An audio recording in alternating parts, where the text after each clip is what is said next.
brief remarks. Jack, I can't thank you enough for being the architect of this assembly today, and gentlemen, I'm so pleased to have you here with us. Alex Rosen, you had a chance to listen to at lunch today. Joining Alex is Bill Rochelle, a veteran editor-at-large at Bloomberg, covering the bankruptcy beat. And I can't think of two better gentlemen to lead the conversation with the eight of you. Very much looking forward to it.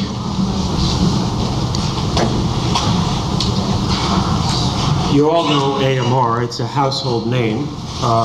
When it filed in November 2011, it had $25 billion in assets and something in the order of $29.6 billion in liabilities.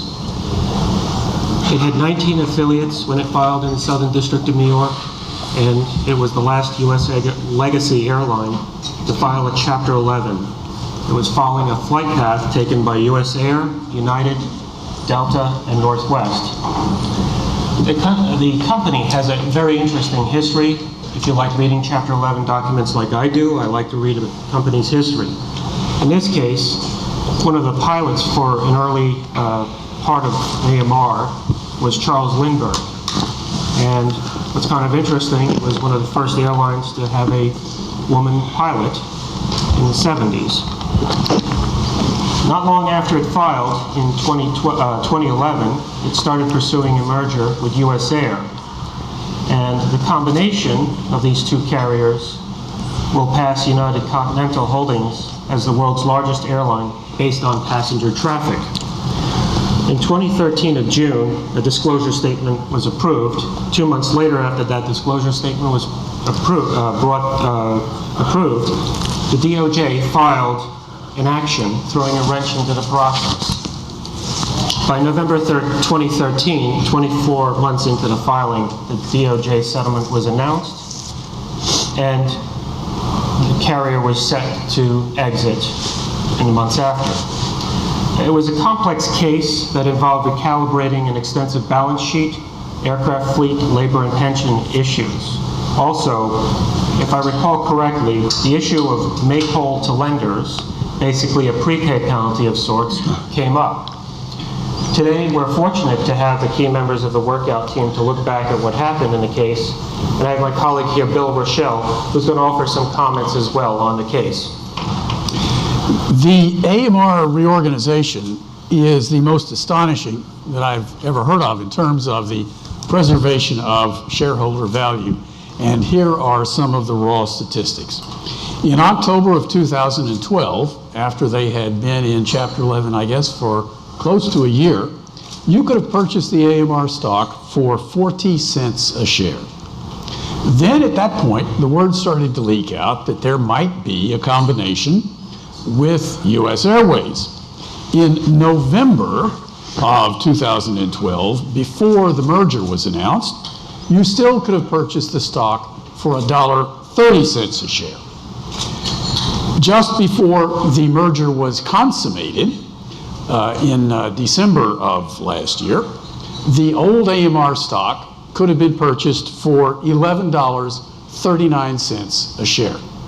One would have figured at the time, smart thing to do would be to sell your interest in the old shares and pick up $11.39, particularly if you had bought at 30, but believe me, had you sold your position, it would probably be the dumbest thing you ever would have done in your life. The stock of the merged airline has run up, and get this, believe it or not, this is what I'm told are the facts. The imputed value of each share of old AMR stock, I don't mean the new merged airline stock, but the imputed value of the old stock is now over $31 a share. I'm not sure what the percentage is, but if you had bought the stock at 40% or 40 cents, that's a rather handsome return on your investment. What I'd like to do before we get started is to tell you who the players are. Everyone is sort of neatly arranged here by subject matter category. First, we have Steve Karotkin, lawyer for, who is it? Yes, AMR. That's right. Then we have Yusik Choi, who was the financial advisor for AMR. Next, we move on to what I will call the buyer, merger partner, what have you. But the fact of the matter is that Doug Parker, the CEO of US Air, is now running the combined airline. First, we have the counsel for US Air, Paul Harner, right there. And next to him, of course, because we're divided investment banker by the financial advisor, we have Brad Meyer from Millstein, who is working for AMR. Excuse me, US Airways. But they're combined now, so what difference does it make? Now we move on to the legal team for the creditors committee. First, we have Jack Butler sitting right there. If any of you have been in a cave for the last month where you don't have internet reception, you may be the only person on earth who doesn't know that coming into this month, Jack is going to hang it up at Skadden and go to work for Hilco. I have been in my position as a journalist trying to figure out what in the sandhill exactly he's going to do. I have been fabulously unsuccessful in figuring that out. If Jack wants to tell us, I'm all ears, but otherwise, I guess we're going to have to wait till April to find out what he will be doing exactly at Hilco. Down at the end, because we're talking about lawyers first, we have Jay Goffman, also from Skadden. And then on the advisory side, we have Larry Lattig, right there for Meagher, and Bill Derrough for Moelis. That are the lineup. Steve, let me hit you with the first question. Do you think there's ever going to be an opportunity in the bankruptcy world again to make the kind of a return that AMR shareholders realized had they bought the stock at the right time? I think it's rather unlikely. I think if you look at the history of Chapter 11 cases, there have been relatively few mergers at all since the advent of the Bankruptcy Code in 1979. I think that, as I recall, and someone can correct me if I'm wrong, the last merger transaction in Chapter 11 was Macy's and Federated back in the 1990s. I think in the AMR case, you had a unique situation where these two companies had the assets and the structure where a merger made sense, the ability to realize synergies that typically wouldn't be available in a normal situation. And I think that in today's world, there was the ability for AMR, it had staying power in Chapter 11. For at least a year, AMR was able to stay in Chapter 11, do a restructuring of its operational side of the business, and we can talk about that later, including its fleet, its pension obligations, and perhaps most importantly, its labor obligations, which enabled it to put itself in a position where it could explore strategic alternatives from a position of strength.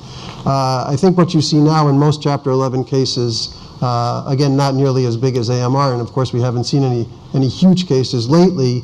What you see is the secured creditors basically having all the leverage because there is no ability to get financing other than from the secured creditors.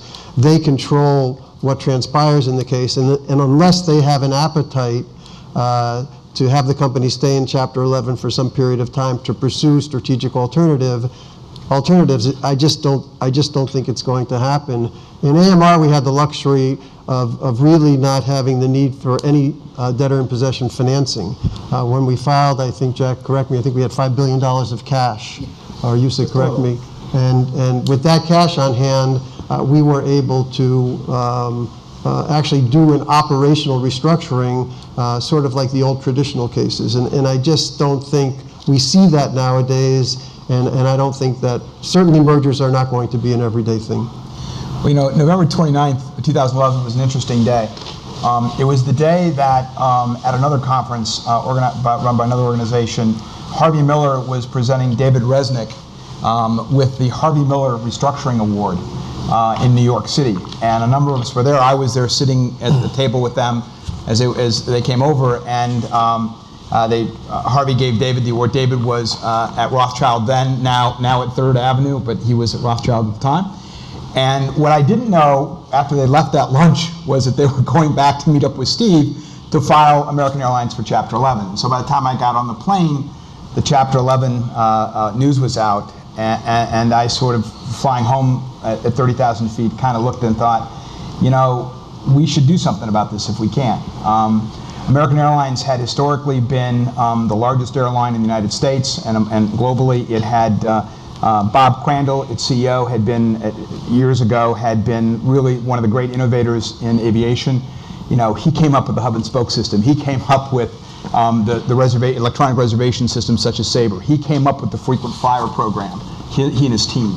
It was an iconic airline that had fallen from grace. It was, when it filed, in terms of passenger traffic in the United States, the number 4 in the US, behind both Delta, United, and Southwest. And so I got home, I think I called Jay up that night, and I said, you know, we ought to pitch for this, maybe we can make a difference.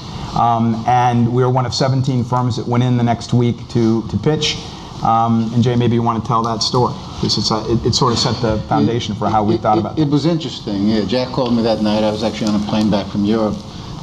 And we said, yeah, this is the kind of deal we should get involved in. Usually a firm like Skadden does the company side work, but this was one of those situations where we thought a creditors committee role would be interesting. And when we walked into the committee room, you know, what we told them is, if this is going to be successful, there's a few things that everybody should keep in mind. The first is, we need to think about it more as a deal than in normal litigation. In a lot of Chapter 11 cases, creditors committee fight on everything. And we said the only way to create value here is to think of it as a business transaction. And we didn't know at the end of the day whether a merger with US Air was going to be the right answer or not, but we knew it was something that should be considered as part of the overall package. And the other thing we told the committee was, we need to stay together as a group and work out our issues within the room, because there could be a natural split amongst the committee. We had 3 indentured trustees, 2 trade creditors, 3 unions, and the PBGC, and one could easily see how you might split that committee down the middle. And if you split the committee, then it would be difficult for the committee to get anything done. And I think once we convinced the committee as a whole to work out all our issues amongst ourselves, it made things a lot easier. And as a result, and Jack can confirm this, we never once went into court during the entire case disagreeing with the debtor on everything.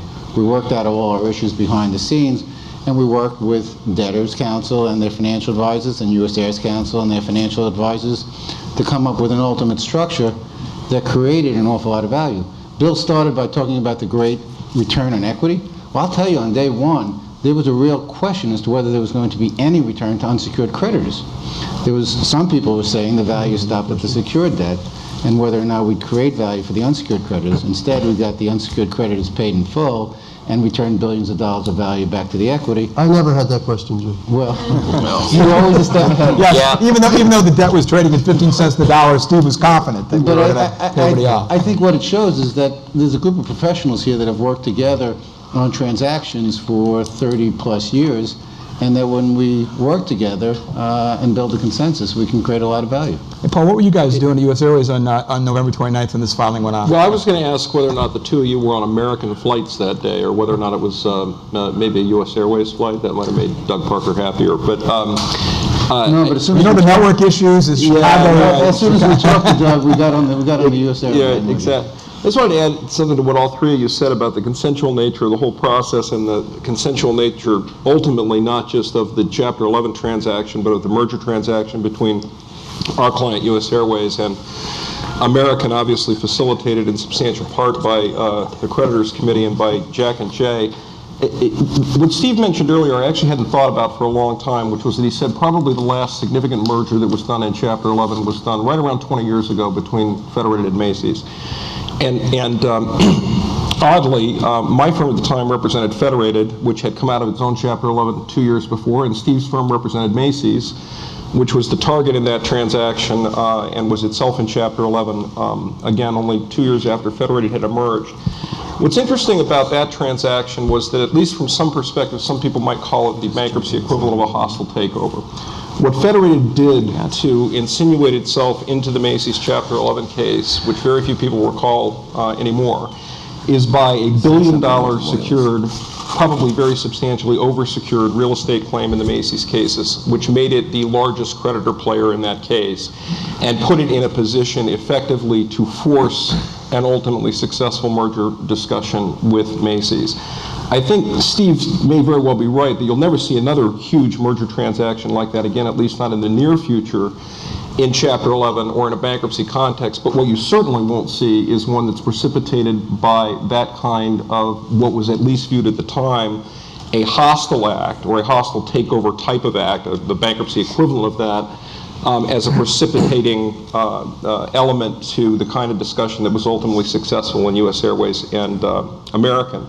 Now, that's not to say, and I don't think it's any state secret, that U.S. Airways, to answer your question about what we were all thinking at the time, didn't think about what it could do to force a discussion. We thought very seriously, for example, about buying a substantial chunk of claims. We thought very seriously about fighting extensions of exclusivity to propose a competing plan of reorganization, but also realized very quickly that particularly in the context of this kind of business and in the context of the number of competing constituencies, all of which had to come out satisfied here, that this was going to have to be done on a consensual rather than on an adversarial basis. And that's how the case ultimately turned out. And I think if you ever see this kind of deal happen again, if it's going to be successful, it's going to have to be on that kind of a basis rather than on a contentious one. Yeah. I think that all this goodwill is making me sick, but I think Bob Parker learned his lesson from Delta. There's no doubt about it. I think that's a very good point, because in terms of understanding the premise of, is this repeatable, and it also goes to explain, what really caused Americans' limitations back in 2011 and even predating that, and really what's created all this value. You really have to go back to those prior merger transactions with Delta and United becoming as dominant as they became, because that really informed then the limitations of what American as a standalone entity was facing.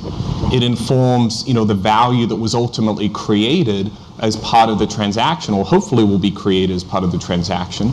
But it also informs, I think to Steve's point, the fact that this U.S. Airways team had gone through this process before. They had tried this with Delta, they had tried it with United, and for a variety of reasons come up short. But what it did was inform, from a strategic standpoint, how they needed to approach this process. And it wasn't one where we're buying claims, but it was one where we were working very closely with the committee to make sure everyone was comfortable with what we're proposing. Yeah, but not at the outset, right? I mean, to the goodwill point that Steve's talking about. The fact is, in the first 6 months, I guess, Steve, the case, we were tussling a lot in the conference rooms and in the phone calls. Not so much in the courtroom, because there were, I think it's fair to say that the American management team, who I think did a remarkable job in the restructuring, weren't actually looking for a lot of help from their committee or from anybody else on dealing with their 5 big issues, which are kind of up on the board, that they kind of had to go through. They had a point of view on all of them. And frankly, when Airways raised their hands, I think it really was in early January or February of 2012, the committee as a committee wasn't prepared to listen at that point in time. We didn't even have a business plan on the table from American. And no one who understands deal making knows, even if you thought, I really want to merge with US Airways, you're never going to have that conversation until you have a standalone plan, right, Bill? It actually, right. So maybe you guys could talk a little bit about what the FAs to the committee were thinking about as we were, getting in those early months before we started talking about pension, because that was really the first major fight. I think, every debtor team, kind of the management with their advisors, when they file Chapter 11, should have a game plan. And you generally develop views of what you think is going to happen, what you think is right for the company, what you think you should do in the beginning, middle, and end of the case. And so the company had some views. They entered Chapter 11 with an enormous amount of cash, as Steve pointed out, something that we just haven't seen that in a very, very long time. Some would ask the question, do you think the management team was planning for this for 2 years and building up a cash war chest or not? You'll have to ask that management team in private, but they entered Chapter 11 with a lot of cash. They had some views around what they wanted to do with pension, what they wanted to do with labor, fleet, and the capital structure, and then the network question was something that was one that was probably one put out for later. And a lot of us as advisors become a little bit of prisoners of our own experiences. And If you were involved in the Delta Airlines bankruptcy, which we were, which some of the folks working on the American side were, you'll remember that merger didn't happen. US Air made a run at the company, and it wasn't successful. And so, and really Steve talked about Macy's and Federated. This was an enormous merger. Nothing like this in terms of size and complexity. I'd say that Macy's and Federated weren't anywhere near as complicated. If you think about all the things that have to move every day with an airline and trying to mush them together, it is highly complicated. So if you were around the Delta Airlines bankruptcy, you'll remember it didn't get done. But what we had once American finally went in is, during Delta, besides the complexity of doing it in Chapter 11, there was also just the question, do airline mergers work? Because there were a lot of them in the past that were kind of so-so. Yeah. The only one that had worked at that point was America West's takeover of US Air and renaming itself US Air, but people looked at it as it's a smaller example. And they called themselves, their ticker was LCC, low cost carrier. It's not really comparable to the big legacy airlines. But by the time American went in, we had Delta merging with Northwest. We had Continental merging with United. And so we had seen by that point in time, one, that it can be done, some cases better than others. Some might say that one of the two may have gotten there faster than the other. But enormous synergies were unlocked for the benefit of the shareholders of those the ultimate shareholders of those two companies, of 4 companies originally. And we sat there as a creditors committee saying, if you can do it in a way that's favorable, let's do it inside the bankruptcy so that the creditors and the current shareholders can get the benefit of that, not 2 years later so that subsequent investors can get the benefit of that. But if we didn't have all that cash, if we had an ugly dip that was driving us out of bankruptcy quickly or with different kind of milestones, we wouldn't have had the ability to evaluate the standalone plan. We'll talk about the standalone plan in a second, against other options. And so it really needed kind of that very careful setup going in that allowed us the ability to have these options. And Steve and Weil and the Rothschild side, working with the management team, really set it up in a way that allowed the creditors to really think about these kinds of things. Yeah, I think there's a big advantage was a big advantage to American when they filed, which turned out to be a hindrance. That big advantage was the fact they weren't brand new at this. The 5 items you see up there, the 5 items everybody addressed in every other airline bankruptcy.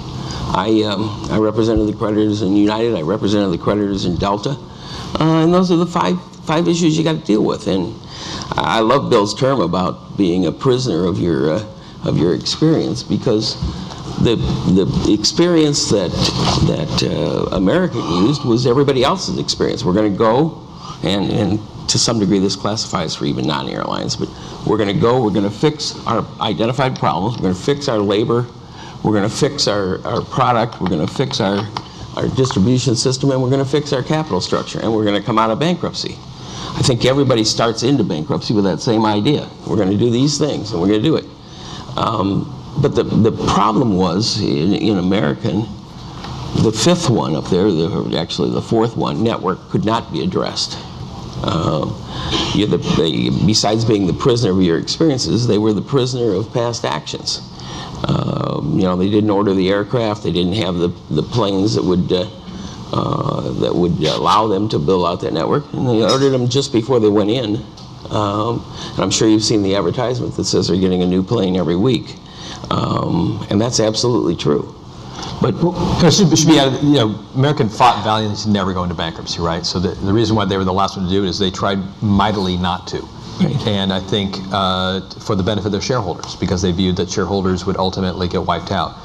And so for those of us who are old enough to remember, in the 90s, American was the leading, not just in size, but in product, in offerings, in breadth and scale. Yeah. And by kind of, in retrospect, by resisting going into Chapter 11 earlier, they allowed these bigger competitors to go past them from a market share perspective, from a network perspective, so that corporate customers were having a harder time choosing American as their principal carrier when the other ones could offer the Washington D.C. shuttle. They could offer a much bigger, kind of global network for discounting and things like that. And what looked like sort of a virtue. Hey, they did everything they could not to crush their shareholders and creditors in 2005 or 4 or 3, ended up kind of putting them farther behind competitively from a network perspective. So the truth is, the committee and the company got off to a bit of a rough start at the beginning because, right, we said the company was doing the things you'd expect the company to do, right, using a playbook that had been used in other Chapter 11 airline restructurings, like let's terminate the pensions, because that's what was done in the other cases. That's what some of us had done in the other cases, representing airlines in other cases. And they put that out there, and they'd amassed enough money that they didn't have a DIP, and they didn't have milestones, or a DIP lender with their milestones overseeing the case. And so what we did is raise our hand in the first 30 days and said, okay, you don't have a DIP, but we have a creditors committee with statutory oversight. We're going to play that role, right? Not the traditional role. And oh, by the way, we don't want you to terminate the pension and create a $12 billion claim, even though that's what everybody else did. And that caused, I think, a bit of cognitive dissonance, Steve, with your client and with your, it's sort of like, I suspect we don't get to see what happens between client and advisors, but I think, I have to believe that some of the clients down in Dallas were turning to Weil and saying, who the heck are these guys and why are they saying these things? Well, we tried to explain when the committee chose counsel that Butler was a control freak. It didn't resonate well with our client, but in all seriousness, getting to issues like the pension was costing American $450 million of cash a year to maintain it in its current state. It's sort of easy for the committee to say don't terminate the pension because it'll create a huge claim. Normally, a Chapter 11 debtor would say if it wants to restructure its operations, eliminating that liability would be the best thing for the reorganized company. The committee was thinking a little differently, and it was really thinking from the perspective of what type of a security or what type of a piece of paper would the creditors get coming out, how tradable would that thing be, what would be its value, and comparing that to how much would it cost the company to continue at some level the pension liability. It's a little strange, but again, in this world that we deal with where the creditors, we don't have a retail creditors out there, the creditors are concerned with the security they're going to get in its trading value, and that, with all due respect to Mr. Butler, was in many respects driving the decisions of the committee. We also had an issue with the pension plan that if we kept it in place or froze it, there was an availability of a lump sum payment to the pilots, that if pilots retired, they could get a lump sum payment rather than payment over time. It was a huge incentive for pilots to retire and to retire early. And if we left it in place or even froze it without certain types of relief that we were able to get later, there is a huge risk, and you can see it in the newspapers today, that there would be a shortage of pilots to run the airline. Fortunately, we came up, with the help of the PBGC, with the help of the committee, of a creative solution which enabled us to freeze the pilot pension. We were able to get legislation adopted which enabled us, therefore, to modify the plan to eliminate the lump sum. So it was sort of a win-win for all parties. Yeah, what we really talked about within the committee, it wasn't so much what the piece of paper was going to look like going to the creditors coming out. It was the idea that if we actually rejected the pension plans, we were going to create a $5 to $10 billion claim, $12 billion claim, and that was going to eat up most of the value for the unsecured creditors. So we said, let's come up with a new way. Maybe it's a freezing of the pension plan, maybe it requires some special legislation. Let's deal with the lump sum option problem. Let me ask you all a question at this point. Early in the case, if I recall, you didn't have a deal with your pilots and flight attendants, is that right? That's right. So I am kind of curious whether one can always believe what one reads in court papers. That is to say, if somebody, maybe it is the company sometimes it's the committee, is floating an idea such as, we're going to terminate the pension plan. Is this perhaps intended in part to encourage your workers to come to agreement on new collective bargaining agreements? Or did you really, early on, were you hell-bent on terminating the pensions? Or were you just trying to loosen up labor a little bit? Are you questioning our integrity? If they were trying to loosen up labor, what they did was loosen up labor to go talk to US Air. But again, before we get to U.S. Airways, because these debates in the first Rozens case, U.S. Airways was, with all due respect, irrelevant. Because it was a question, really, of trying to understand what the value proposition was going to be for creditors. And it didn't really matter, and you make it have more value with U.S. Airways, but our view was, on the committee, that if we allowed the pensions to get terminated, and by the way, the business plan showed a terminated pension. I think they were very focused on terminating the pension, and I think there was a lot of resistance, as you expect a business group to have. We're saying, look, take this huge liability, it's in the billions of dollars, and pay it off in 2018, 19, 20, and so forth, and do that, right? Add that to the balance sheet, as opposed to getting rid of it now when they had the ability to get rid of it then, or they thought they did. And we did that because we wanted, the committee wanted the $7 billion or so of claims that were out there to be the owners of the company, and not to give ownership of effective ownership of the company to the PBGC, which is what would have happened had the pensions been terminated.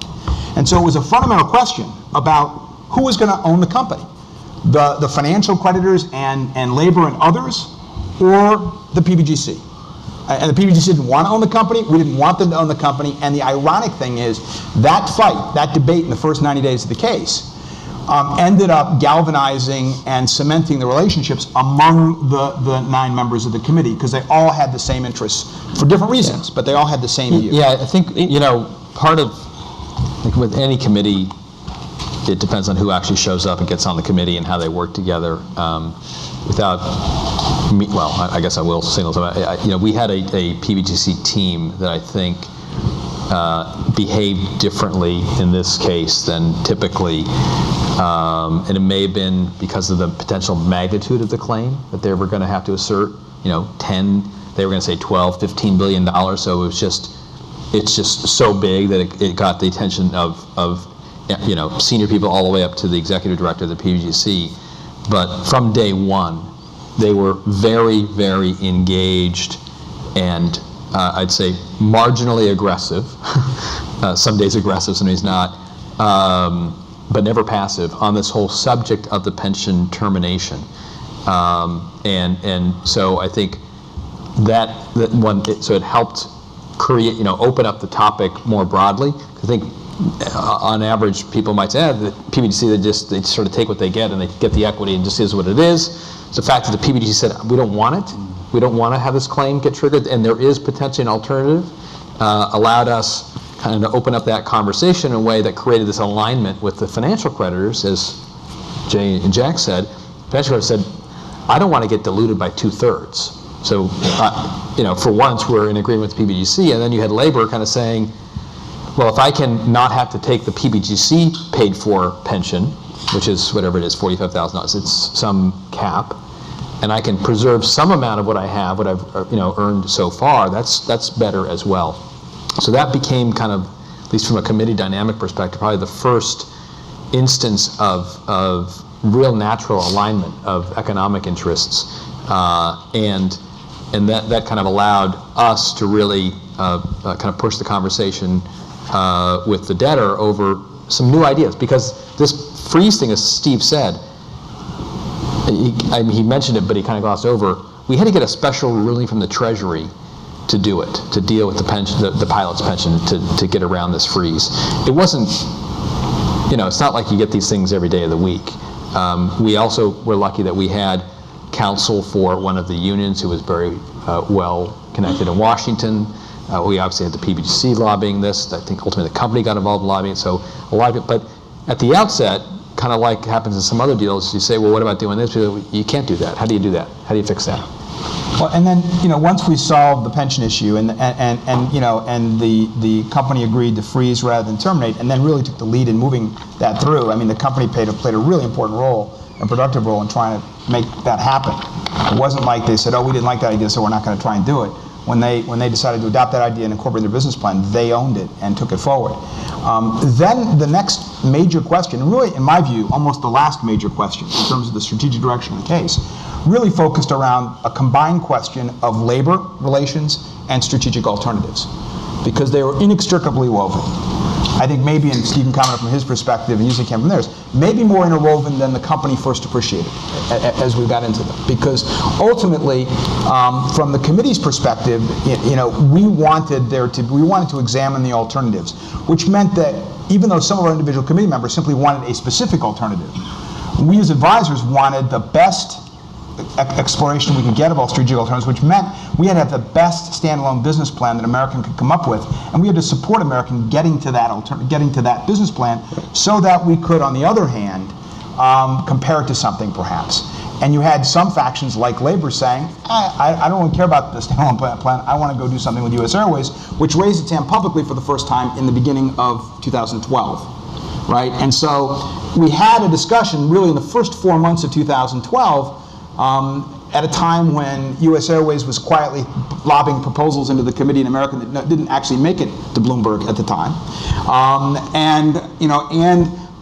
And labor was quietly walking off and negotiating with US Airways agreements which, by the way, I think most of us recognize on their face actually probably didn't work, but were very significant in terms of the fact that they were entered into.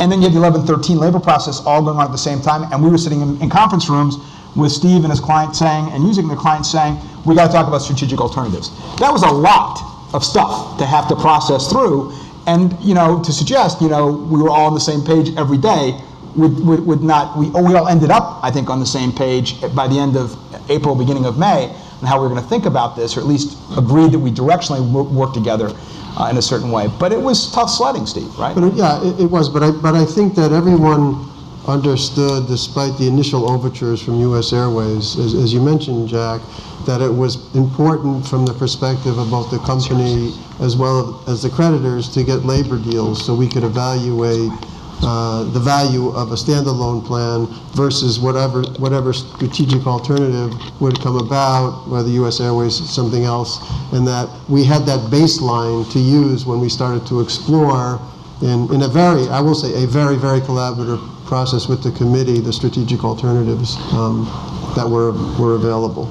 But as Jack said, US Airways came in, I think, early in 12 with some sort of a proposal, and basically we sort of froze them out. Then they went and did their own stuff with the unions, which of course was very strategically important from their perspective. Well, I'm glad you used that word, because at the time that you all were thinking about strategic alternatives, we were thinking about these things very strategically ourselves, and labor obviously, as it turned out, was a very important component of that, and that comes full circle to what we were talking about before in terms of how this process ultimately played itself out.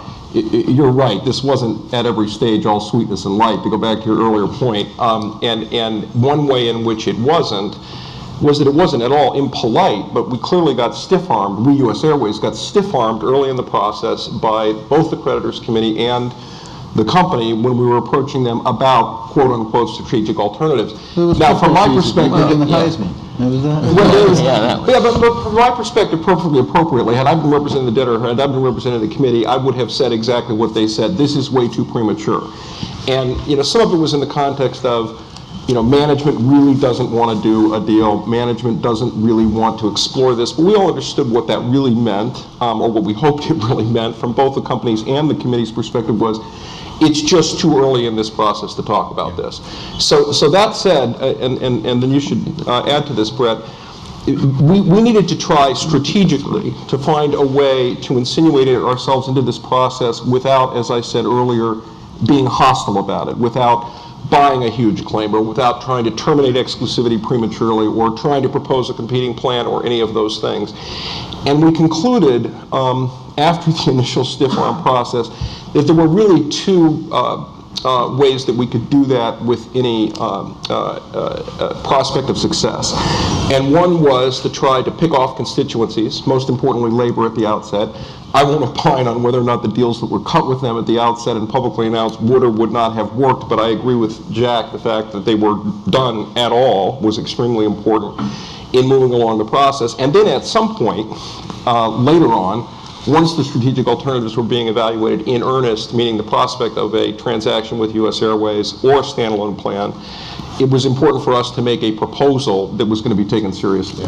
We could not go into the process with a lowball offer at the outset. We knew that, and that was a huge time consumer for us to figure out what that process was going to be. So when you say you knew that, some people on your side knew that, but maybe not everybody on your side knew that. There's always that natural inclination to go, what is the right, can't we just go a little bit lower? Let's go a little bit lower. That gets a big no comment. I actually think that one of the most difficult things we did during the case was to create a platform where we can compare a merger against a standalone. Once you had the unions come out publicly and say they wanted a merger, no matter what, it was very difficult to convince them that the only way to possibly get to a merger was to allow a standalone plan to be a viable alternative. Because if it wasn't, you were going to come in with a much lower offer, and we were never going to be able to convince the financial creditors that that was a transaction that made sense. So the only way to even create the possibility was to essentially make the unions do something that was counterintuitive and allow for a good standalone plan. You have to have, in any negotiation, you have to have the ability to just say no, right? If the other side believes that you can't just say no, that you can't walk away and go do something else, then they've kind of got you right where they want you. I do think, however, as Steve said, this love fest is a little disgusting. There were a lot of times along the way when the U.S. Airways side didn't believe us. Or weren't sure. Or weren't sure what we were saying was going to actually play out that way. That the standalone process wouldn't have gotten so far down the path that they wouldn't have a shot. And as had been pointed out many, many times, they tried to get married multiple times to Delta, to United a couple times, I think, and so they've been jilted lover or unloved or scorned or whatever you want to call it so many times that there was a lot of paranoia everywhere at all times, all the way around. And I think one of the things ultimately that kind of got us there is that there were enough people on each side who trusted other people on other sides, that even if this person didn't trust what that person said, they might trust what this person said, and so you're kind of able to keep collectively the wheels on the car. But honestly, in April of 2012, there wasn't a lot of trust going around the table anywhere, right? I mean, the committee kind of trusted itself. I mean, we had depending on the day and who was talking about it, the 9 people kind of trusted themselves, or there were divides on certain days. But I don't know that U.S. Airways or American trusted the committee particularly at that point in time, because the committee, U.S. Airways, American was, I think, roiled by the fact that the 3 members of the committee went off and cut a deal with U.S. Airways, which, by the way, again, I'll make the statement, you don't have to agree with it, that I think when American did the analysis, they said, well, these things don't work, so why are people making such a big deal out of them?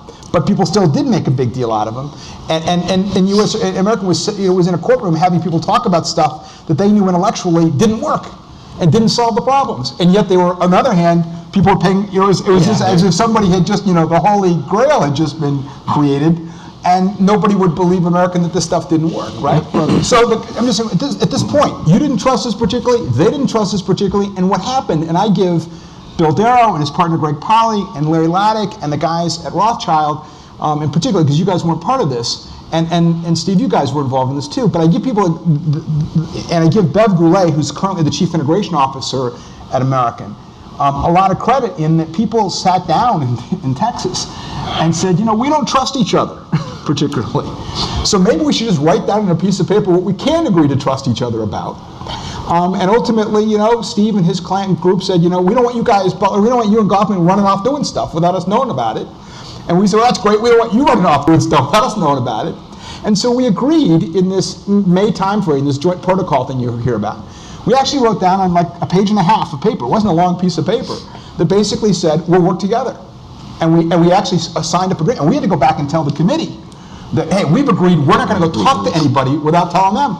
They weren't that thrilled. Which they weren't thrilled about that, but that was a huge, actually writing down a piece of paper, this guy's idea, was a great idea, writing down on a piece of paper the 10 principles we could agree to.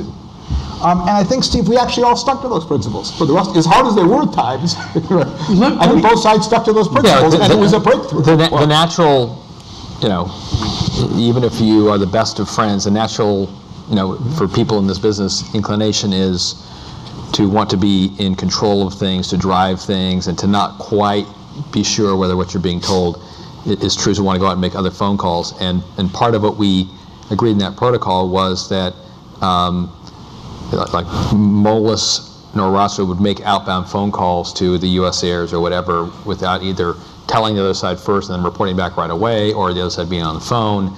And first of all, it's very cumbersome to do that. Right. But it was really important that that each of the kind of investment banking firms felt like they were getting the maximum benefit of price exploration and kind of deal dynamics, so that ultimately to get the best deal. And I think, as Jack said, there was some lack of trust along the way.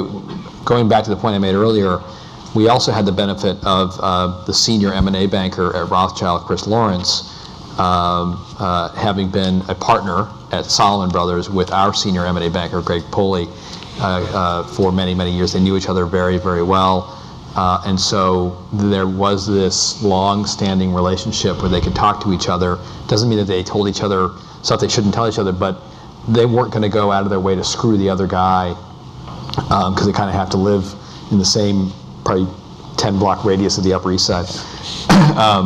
But things like that, I think, can help, even when you start off not necessarily agreeing, can really help move things forward by trying to bridge these gaps. The accomplishment of that document, which was a joint evaluation document, in the mergers and acquisitions business, too many people look at it as a winner and loser.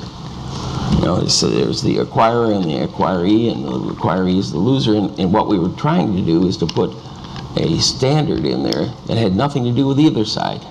We're going to look at this thing jointly. We're all going to make the same decision because we're going to make the information obvious as to what's the right thing to do.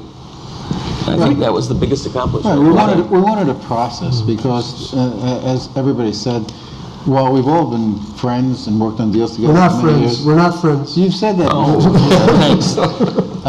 But there was a lot of distrust. There were certainly people on the committee that thought the company only wanted to do a standalone. I'm sure there were people at the company that thought the committee only wanted to do a merger. And I'm sure there were people at US Air that thought they were getting the Heisman and we were never going to let them into the process.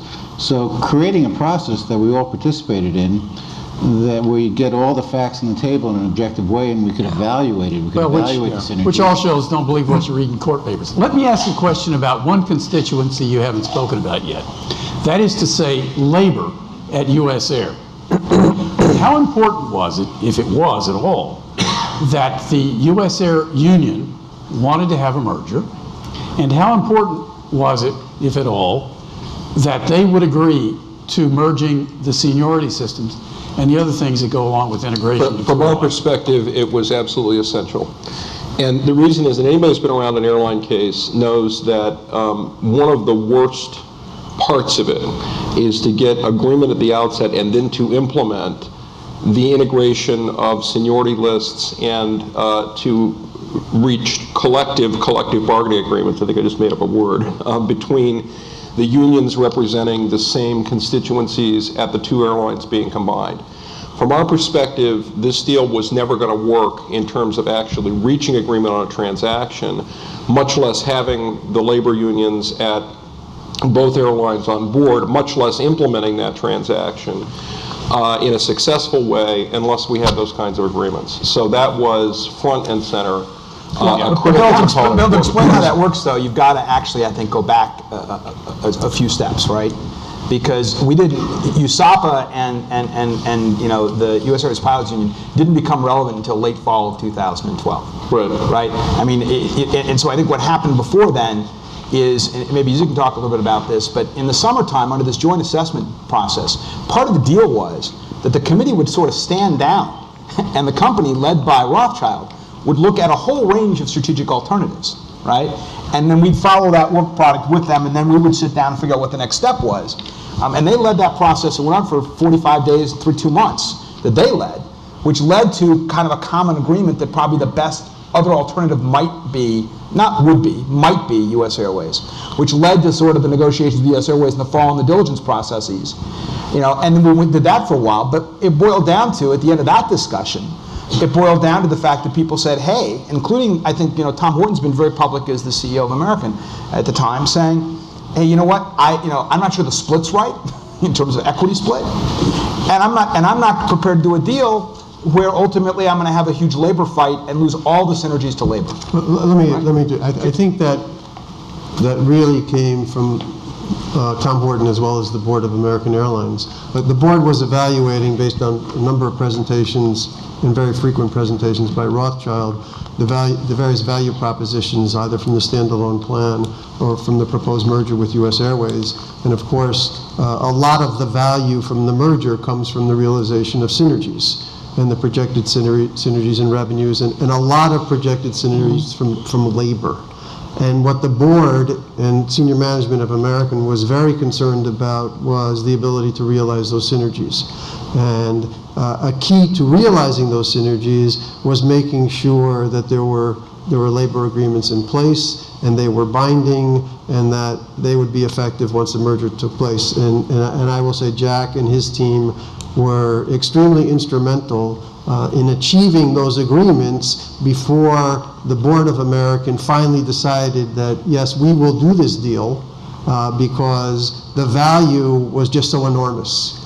And they wanted the assurance through these agreements that that value was likely to be realized and that they just weren't getting a pig in the poke. And Bill, this was a two-step process, right? The first step was we actually had to go out and sell Americans' unions on agreeing to standalone deals with American that would allow American to emerge from Chapter 11 on a standalone plan, because you had to have that plan in place in order to be able to negotiate with U.S. Airways a reasonable split, right? You needed to be able to do that. And so we were flying around the country, and our team was working with the union saying, you got to sign up, you got to ratify standalone plan, a standalone deal.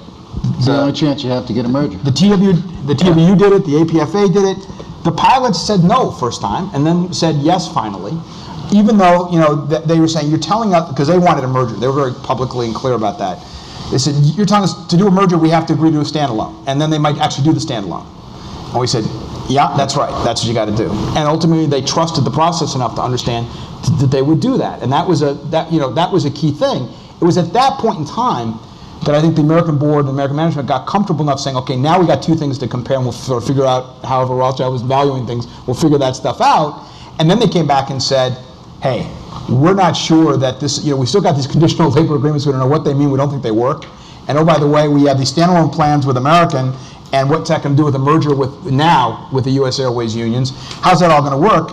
And people said, maybe that's just too big a deal to do it. And understand, it's important for the audience to understand, forget bankruptcy. In most M&A transactions where there's mergers, nobody solves these problems with labor ahead of time. Right. That's not the traditional approach. Yeah, but to that point and to Steve's, and I think it follows on to what I was saying about how seriously right from the beginning, in answer to your question, Bill, we took the need to do these deals and to make sure that this integration process between the respective labor unions was going to work. To Bill Derrough's point earlier about the fact that people inherently sort of mistrust what they're hearing, not just from the advisors, but from the business principals on the other side. One thing I can tell you in hindsight is absolutely the case without revisionist history is that when the American board and management said, we will never approve this deal unless we have some assurance that these synergies are going to materialize and in a way that delivers value to our creditors and ultimately to our shareholders, that was very believable. And we took it very, very seriously because from our own perspective, the value proposition wasn't there unless all of the synergies work, not just with labor, but also with fleet integration and the network and some of the other things you saw on the earlier side, but most critically with respect to labor. There's an unspoken benefit that the U.S. Airways side got, or unspoken to date in this, or so far in this panel. They sort of had a bit of a complicated labor dynamic themselves. They had the eastern side pilots and then the western side pilots, also called the old U.S. Airways pilots and the old America West pilots, which had not merged. and there was sort of historical ruffled feathers. U.S. Airways had gone into bankruptcy, and America West had bought them out of there. One of the things that this allowed to happen was many of those employees to actually step up either in compensation or in career opportunity. Merging with American, it's a much bigger fleet with a larger number of wide-body planes, and so it also helped the U.S. Airways side kind of mush together their employees in a kind of a reasonably painless way. Rising tide lifts all boats, and so obviously the whole merger isn't done yet, but so far so good in terms of kind of the feedback we're hearing. Well, I think you also have to look at the fact that, remember, U.S. Airways, maybe you can speak to this, Brad, the U.S. Airways had run their business for years on their map to profitability was a labor advantage. So for years, they paid people less by design in order to be able to be profitable, to try to create either a permanent standalone carrier or some vehicle that could then merge with somebody else. Less than the historical legacy ones, and their ticker symbol was LCC, low cost carrier. Right. To the point that they would go out in labor negotiations when they were standalone and say, it's nice that you see what the United, and Delta and American labor unions are getting, but we can't afford that. It's the only way that we can be profitable. Right. And so to both of your points, that really provided an impetus to get the U.S. Airways unions on board, because effectively what they were offering both sets of unions was a best of deal, where they were able to rise up to what American unions were otherwise going to receive. So when we talk about comparing to the standalone, the merger obviously created better returns for creditors and for shareholders. It also created an opportunity for the labor folks to have a better overall deal than either side would have had on standalone basis. Right. Steve? But keep in mind that when the labor deals were done, when we brought the 1113 proceedings, and then we settled all the labor contracts with the three unions.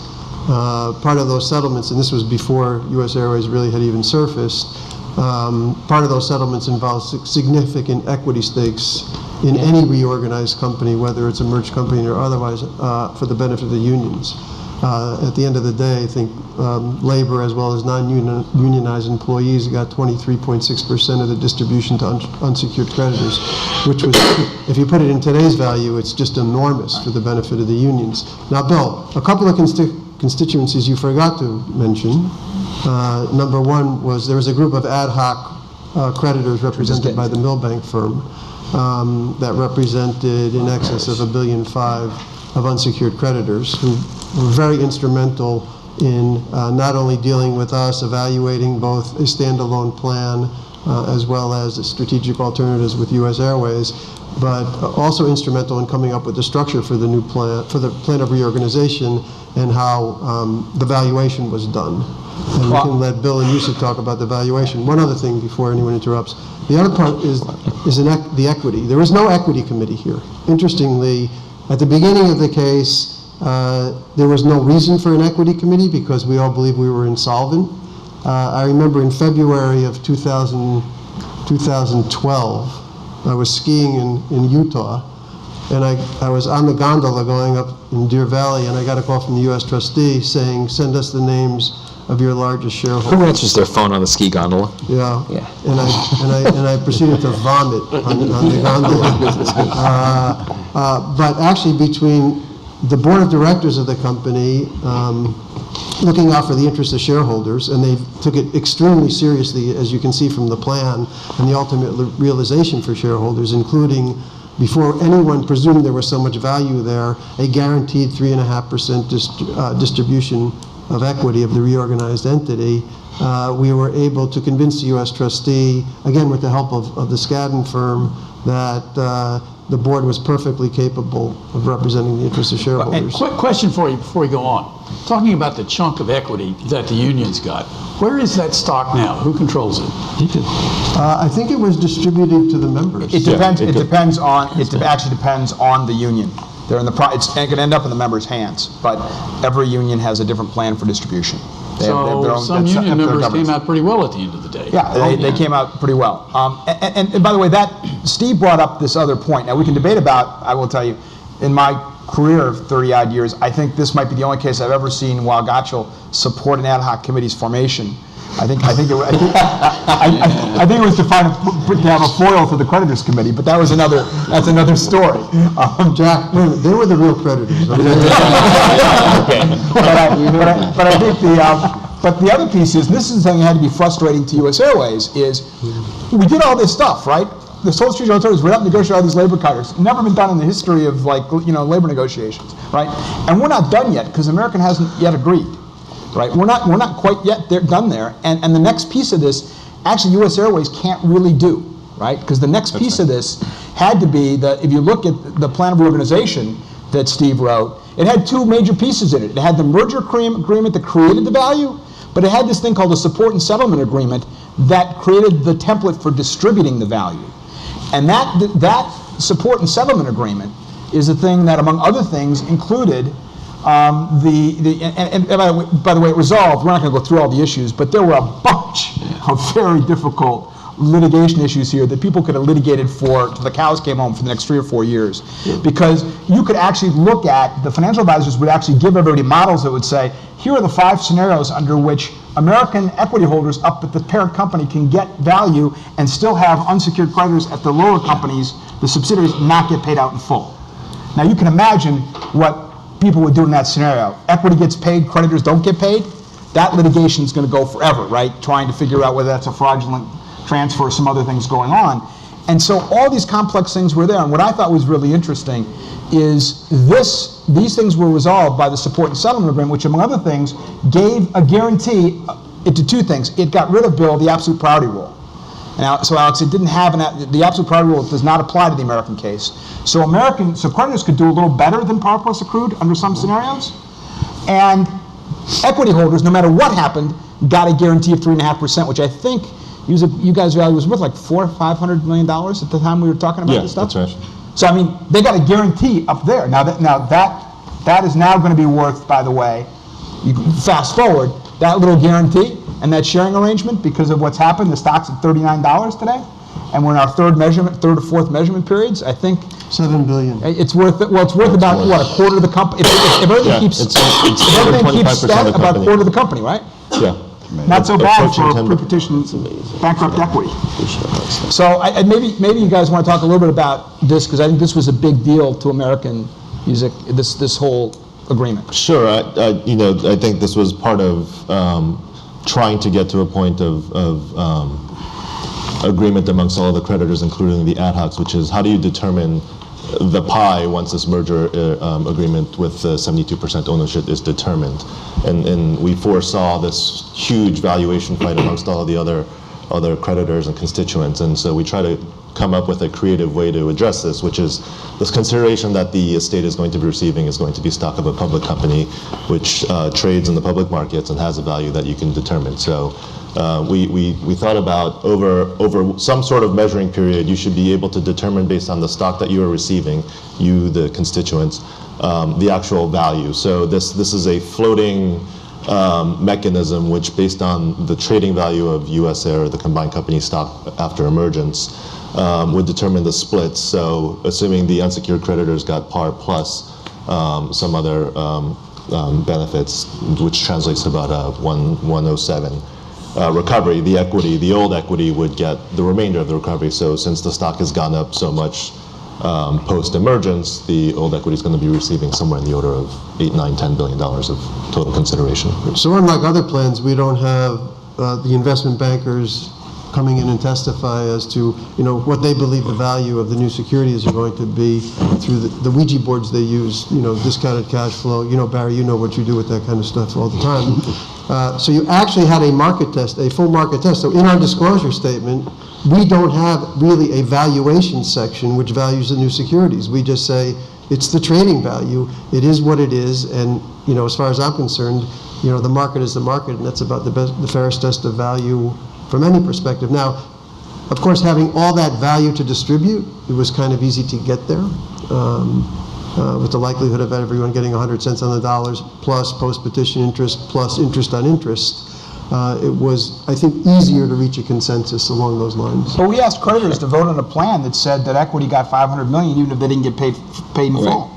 Right. So I mean, it's nice it's nice that there's been a rising tide in the stock market and in the airlines over the last 90 days during this measurement period. That's great. There wasn't an exogenous event that sent things the other direction, which could have created a very different outcome in some respects for people. Other people would have gotten full value. But it did. What's interesting to me about this transaction, this piece of it, I mean, there's two things about America that are really interesting to me. One of them is that it does, I think, stand for the proposition that if unlike the other airline cases, the value of a potential consolidation was captured for the existing stakeholders.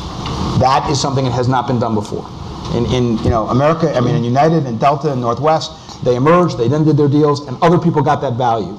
Here, the pre-petition equity holders, represented by American and its board, got the big value, and all the creditors got paid. They were getting paid 15 cents an hour, now they're getting paid in full. The other thing I think is really kind of cool is this planned waterfall agreement that, Moelis rather, it was really Moelis and Houlihan Lokey representing the ad hocs and Rothschild spent 1,000 hours, maybe 10,000, I don't know how much time you guys spent, because no one ever come up with these things. They were actually trying to put together in some analysis, trying to figure out sort of gives and puts on all these litigation issues, who should get what and under what circumstance, and they finally came up with all of these hedges, other kinds of economic formulas. I mean, we'd have them explain it to the committee, and they'd have trouble actually going through the whole presentation. Yeah, I can't There are only three Yusik human beings in the entire world who understand the formulas in the plan, and there's a covenant in the plan that they are not allowed to travel on the same airplane. I